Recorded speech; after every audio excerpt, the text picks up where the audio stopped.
still here at UNLV, and parked right next to me, because I'm right over here, I just met Jorge. So, hey, brother. And I wanted to talk to him about this. I caught this in my video a little bit earlier. I said low and slow because that's the story on these cars. So, Jorge, first of all, tell us what this is.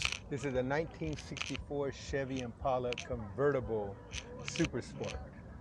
Now, this is kind of like an iconic car. Like, correct. If you're going to do a low rider, this is the one to do. One of the most coveted cars to do it with. I'm sorry, what was the year on this? 64. Okay, so did you do everything that we see going on in this car? Yes, mostly everything except the paint and the interior. Okay, you know, so you wrenched on this yourself? Oh yeah, yeah. Oh yeah. I helped the painter because we did it in the garage. My friend did it in his garage, so we know the weekend and scuffed and buffed and all that other good stuff. Yeah. Now, how long have you had this car? So this week, as a matter of fact, is 30 years. Wow. Yes. Same paint job. Wow, that's amazing. Yeah. Now, what have you done? I mean, did you do any modifications on the interior? Because the interior looks stock. So no, none. Try to keep it original, because back when we built it, we wanted to be more original, because that's the class I was competing in. Yeah. So I had the original hubcaps. I have 3 sets of wheels for this this car. Today I'm just riding my Supremes. Yes. The deep dish Supremes, 1460. They're beautiful. Yeah, with the white walls and stuff. Yeah. But I have the caps, the super sport caps, and we also had some wires for it, But so that's why we just went with the original look, interior vinyl. Yeah. Dash. The modification I've done is an air ride system. Yeah. Sure. Upgraded the stereo. Yeah. Upgraded some of the engine, just to make it run a lot better. Put an aluminum radiator. Smart move. Put a better air cleaner, get more air in there, to roll better. And you've got some details on this car that I don't want to miss. Like you got the compass on the dashboard. Yes. Which I really like that. Dinsmore compass. And then you've got the wheel turning knob. Yeah. I don't know what you call it. Suicide knob on there. And then got the GM spotlight right there. Got a spotlight. GM spotlight. So when you're driving down the street, you shine it in your neighbors. Got the little register here, the old days one. Yeah, hung on with the spring. Got the breezies right here. Nice on the other side, got the curb feelers. Yes, we got to go take a look at that. Got the little thing here for the flags, got to represent. Got the little raccoon tail, little tail here. I like that, and right there in the door cup, the little chrome. Got that one for the. So you don't, if you've got rings and stuff, you don't. Yeah. Do that. I like I mentioned this earlier. Yeah, 76. The 76. They used to give it at the gas stations back in the day when you went there to fill up. They'd give you a little 76. We all wanted one of those. Yeah, to put on the antenna there. Got the little safety star. Again, that's like from the insurance companies that they used to give you that, and the bell, They'd give you those. You put it on there, safety star, like if you went so many miles without, Yeah. Nice curb feelers. Curb feelers. Which I got to tell you, curb feelers are a really good idea. Yeah. I've curbed enough wheels to know. Right. So let me ask you this, Jorge. Aftermarket AC. Well, you got to have AC. We live in the desert. Yeah. And I asked you this just a little bit earlier about lowrider culture. Yes. And I was not raised around lowrider culture. I was raised around hot rod culture, but not lowrider culture. What does the lowrider culture part mean to you? So it's family first, it's a way of life, like we say, it's not a hobby, it's a lifestyle. Yeah. And just like, so you could have like, say 20 of these Impalas in one show. Every one of them will have its own personality, its own touches, its own whatever that owner decides to do it.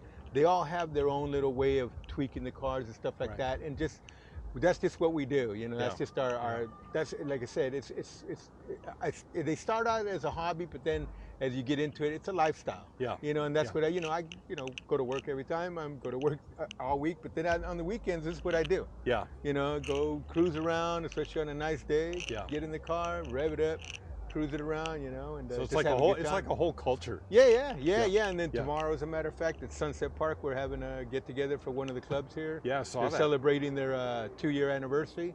So we'll be out there celebrating with them, and awesome. stuff like that. We all get together all the car clubs here in Vegas get along, you know, so everybody's cool with that. Absolutely. You know, pretty much, you know, and everybody knows, you know, who the good people are. You know, we just like cars. Exactly. We're all car people, you know. I mean, yeah. That's why I come out to these events.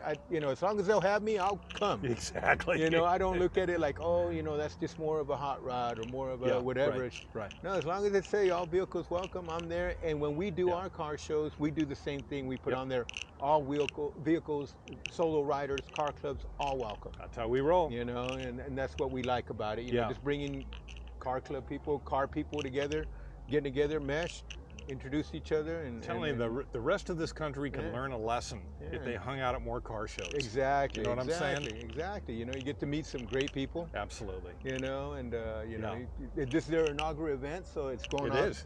Great so far. You know, the beautiful cars out here. A lot of beautiful great cars. Day. Yep.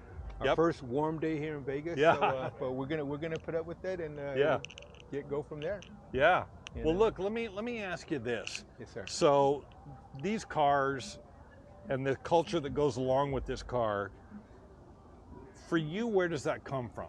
I guess just you know, when I was a kid, I just started seeing them, you know, in the neighborhood, in magazines. You know, so you just kind of like you're brought up with that, you know. And then as a kid, I always used to look at magazines, be like, I want one of those cars one of these days, you know. Maybe one day when I grow up, you know, I can have one, you know. And then, so this is the year I was born. So that's one of the reasons I wanted this car. I've owned some other cars too, but this is the one that stuck with us, you know. And this is the one we just we're not going to part with. It's a family heirloom, as you would call it. Can we take a look under the hood here? Sure. See what else is going on. 327. We got the 327 in here. Oh yeah. You know. That is such a classic motor. With a nice, you know, 2-core aluminum radiator. Yeah, got to do that. You know, got the little siren here. It's just an electric siren hooked up to the battery. Good. You know, and got your overflow bottle over here. Got the Edelbrock carb and air cleaner and everything. You know, and all of the wrenching under the hood here, you did that yourself. Okay. Oh yeah. You got to kind of learn how to do that stuff because when things go wrong with it, you just don't got time to wait around for somebody to come and help you out, you know. So that is a fact. You know, you got to be a quick learner on that, you know, and just get in. These are pretty easy to work with because it's got a lot of room. Yeah. You know, it's not like the new ones where everything's really tight and you have to take them to the shop. You know? There's no computers. Yeah. It's not like 22 computers on one vehicle. Exactly. You know? Exactly.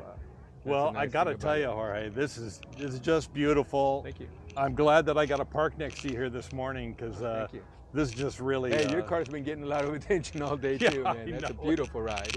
It does that, but like I say, we roll out and we don't care who shows up. We're just happy to be here. You know, be a part of what's going on. Well, Jorge, your car's beautiful. I love it. Thank you for telling me the story on this. Sure. This is like a family heirloom now, man. Oh yes. You got kids that are into this? Oh yeah, I got grandkids. Got, you know, my son's not so much into, you know, but hey, you know, it is what it is. You know, I ain't gonna force him. You know, he gets a little older, maybe he learns to appreciate it. He's old enough now. Okay. if you don't know by now, he ain't gonna know. Right. Awesome, man. Thank you for sharing your car with me, man. I really appreciate it. All right, thank you.